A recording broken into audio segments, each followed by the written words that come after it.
ഇതാണ് എൻ്റെ dream home. അപ്പോൾ നമ്മുടെ വീടിൻ്റെ പണി ഏകദേശം തീരാനൊക്കെ ആയി, അവസാന ഘട്ടത്തിലാണ് ഇപ്പോൾ ഉള്ളത്. അപ്പോൾ ഒരു സന്തോഷ വാർത്ത നിങ്ങളെ അറിയിക്കാൻ വേണ്ടിയിട്ടാണ് ഞാൻ വന്നത്. അതാദ്യം തന്നെ നിങ്ങളോടാണല്ലോ, എൻ്റെ മുത്തുമണികളോടാണല്ലോ പറയേണ്ടത്.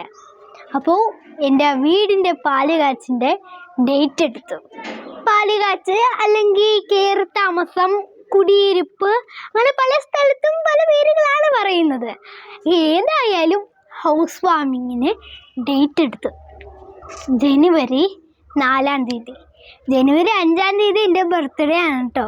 അപ്പോൾ ജനുവരി 5-ാം തീയതി നമ്മൾ ഡേറ്റ് എടുക്കാൻ നോക്കി, എൻ്റെ ബർത്ത്ഡേയുടെ അന്ന് എടുക്കാൻ നോക്കി. പക്ഷേ അന്ന് പറ്റിയില്ല, അന്ന് വർക്കിംഗ് ഡേ ആണല്ലോ. അപ്പോൾ പിന്നെ നമ്മൾ സൺഡേ എടുത്തു. അപ്പോൾ എല്ലാവരെയും ഞാൻ എൻ്റെ പാലുകാച്ചിന് നേരിട്ട് വന്ന്, എൻ്റെ മുത്തുമണികളെ എല്ലാവരെയും ഞാൻ നേരിട്ട് വന്ന് കണ്ട് ക്ഷണിച്ചതുപോലെ എല്ലാവരും എൻ്റെ ക്ഷണം സ്വീകരിച്ച് വരണം. ഓക്കെ, എൻ്റെ ബർത്ത്ഡേ ഗിഫ്റ്റാണ് എൻ്റെ ഈ സ്വപ്ന ഭവനം. അപ്പോൾ എല്ലാവരെയും ഞാൻ ക്ഷണിച്ചിരിക്കുന്നു, എല്ലാവരും കുടുംബസമേതം എത്തണം. അപ്പോൾ നമ്മുടെ ശാസ്താംകോട്ട റെയിൽവേ സ്റ്റേഷനിൽ വന്ന് ഇറങ്ങിയാൽ മതി. അതുകൊണ്ട് അവിടെ നിന്നാൽ കാണാം എന്നത്. അപ്പോൾ അവിടുന്ന് ഇച്ചിരി നടന്ന് വരുന്ന ദൂരേ ഉള്ളു, നമ്മുടെ തൊട്ടടുത്ത് തന്നെയാണ് വീടുള്ളത്. അപ്പോൾ എല്ലാവരും പാലുകാച്ചിന് വരണമെന്ന് ഞാൻ അഭ്യർത്ഥിക്കുന്നു.